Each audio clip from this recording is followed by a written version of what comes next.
cycles, you have what you call pre-election bargains and agreements that usually happens, and largely in governor seats, such as is in the presidential race, deputy governors and the governors usually, in most cases, they were competitors in the general election, but then they had pre-election agreement and they joined together in a single ticket under certain terms that they had agreed upon onto coming into the seats.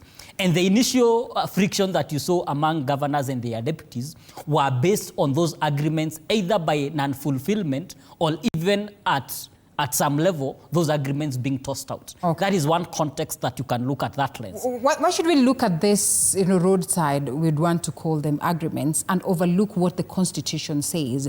Basically, that's where I'm getting to. That's where I'm getting to. Before you get to that responsibility is as simple, because it's as important.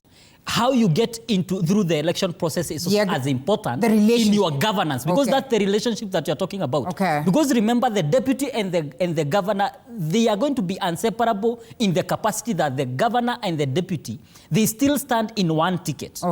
And one succeeds the other. And that's, and when you look at the law, the line of succession moves from the deputy governor to the speaker of the county assembly. And that is indeed the process that usually goes. Until now, you either have a by-election or you go to the general election. And that is usually the case. So the context that you are looking at here, if we cannot agree on the most basic issues of our relationship and how we are going to work together from a pre-election agreement basis, then how are we going to work together for the next 5 years, me deputizing you in that capacity, if you cannot honor the most basic? Those are the questions that arise from the beginning. And so when we move forward... Yes, Mheshimiwa, I want to cut you short. I want to cut you short because then we have to pay some bills. And I would also want to hear what Honorable Francis has to say. Is the bone of contention largely on this, of course, mistrust that, arises after then, of course, you begin parting ways?